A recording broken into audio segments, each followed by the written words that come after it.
ایک کتاب ہے تذکرۃ الاولیاء، اس میں انہوں نے ایک واقعہ ذکر کیا کہ بادشاہ وقت کے خلاف 3 اس دور کے بڑے بزرگ تھے، تو انہوں نے بادشاہ کے خلاف فتویٰ دیا۔ بادشاہ کو اس بات سے بڑی تکلیف پہنچی، انہوں نے دیانتداری اور دینداری کی بنیاد پر ایک رائے دی تھی، لیکن بادشاہ کو تکلیف ہوئی کہ ان لوگوں نے یہ بات کیوں کہی ہے۔ تو اب بادشاہ نے ارادہ کیا ان کے قتل کرنے کا۔ ان تینوں کو جب بلایا گیا تو ان میں ایک ابو الحسن نوری رحمہ اللہ بھی تھے۔ بادشاہ نے کہا ان کو یہاں لاؤ اور کہا قتل کر دو۔ بادشاہ نے جب ابو الحسن کے چہرے کو دیکھا تو بہت متاثر ہوئے، ان کے چہرے پہ نورانیت اور روحانیت، ان کے ایمان اور تقوی کو دیکھا تو اللہ نے ان کے دل میں ان کی محبت اور عظمت ڈال دی۔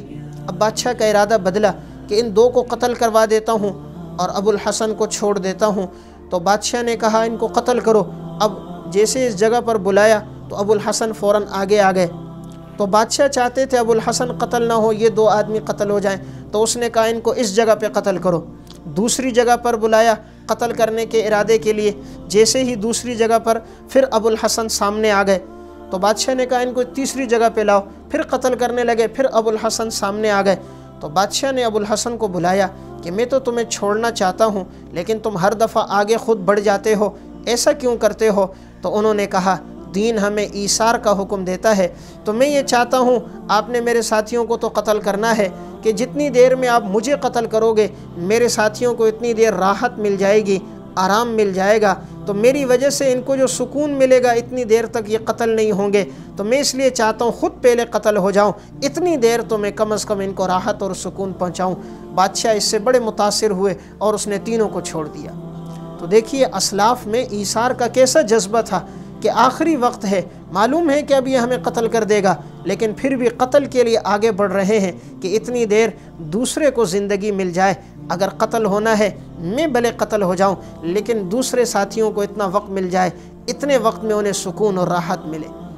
ایک کتاب انمول واقعات، اس میں انہوں نے ایک واقعہ ذکر کیا کہ ایک بادشاہ نے 3 آدمیوں کو بلایا اور بلانے کے بعد اس نے 3 پرچیوں پہ لکھا، ایک پرچی پہ کوڑے مارنا، ایک پرچی پہ ہاتھ کاٹنا، ایک پرچی پہ قتل کرنا۔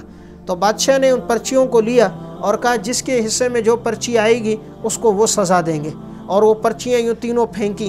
اب وہ جو ان کے پاس گری، ایک کے سامنے گری وہ قتل، دوسرے کے سامنے اس میں لکھا تھا ہاتھ کاٹنا، تیسرے میں لکھا تھا کوڑے کی سزا۔ اب جس کے سامنے قتل کی پرچی آئی تھی اس نے جب پرچی کو پڑھا تو اس کے ساتھ جو ساتھی تھا جس کے لیے کوڑے کی سزا آئی ہے اس سے کہنے لگے میری والدہ بہت بیمار ہیں، گھر میں کوئی اور خدمت کرنے والا بھی نہیں، اگر کوئی اور ہوتا تو کوئی حاجت کی بات نہیں تھی، بھلے میں قتل ہو جاتا، لیکن میری والدہ معذور ہیں، اپاہج ہیں، چارپائی پہ ہوتی ہیں، اگر یہ مجھے قتل کر دے گا تو میری ماں کا کیا ہوگا؟ تو جس کے حصے میں کوڑے کی سزا تھی اس نے کہا یہ پرچی ایسا کرو مجھے دے دو، میرے حصے کی پرچی تم لے لو تاکہ تمہاری جان بچ جائے، تمہیں کوڑے لگیں اور تم اپنی ماں کی خدمت کر سکو، میں اگر قتل ہوتا ہوں تو کوئی حرج کی بات نہیں ہے۔ انہوں نے پرچی تبدیل کروا دی، ایثار کا ایسا جذبہ کہ خود قتل کی پرچی لے لی اور اسے کوڑوں کی پرچی دے دی۔ جب بادشاہ کو یہ بات پتہ چلی ان میں ایثار کا ایسا جذبہ، اتنا خیال ہے ایک دوسرے کا اور ان کے دل میں اتنا احترام اور تعظیم ہے، بادشاہ اس سے متاثر ہوا، تینوں کو چھوڑ دیا۔ تو یہ اسلاف تھے کہ جنہوں نے زندگی ایثار کے ساتھ گزاری تھی۔ تو دین ہمیں یہی حکم دیتا ہے کہ ہر حالات میں ہم ایثار پہ چلیں، دوسروں کی رعایت رکھیں، دوسروں کا خیال کریں، اللہ ہمارے رزق میں برکت دے دے گا۔ ہم دوسروں کے لیے اچھا سوچیں گے، اللہ رب العزت ہمارے مال کے اندر خوب برکتیں عطا کر دے گا۔ رسول اللہ صلی اللہ علیہ وسلم نے یہی فرمایا ہے کہ جو انسان اپنے بھائی کی حاجت کو پورا کرتا ہے تو اللہ تعالیٰ اس کی حاجات کو پورا کرتے ہیں۔ من کان فی حاجت اخیہ کان اللہ فی حاجتہ، جو اپنے بھائی کی ضرورت پوری کرے گا اللہ اس کی ضرورتوں کو پورا کرے گا۔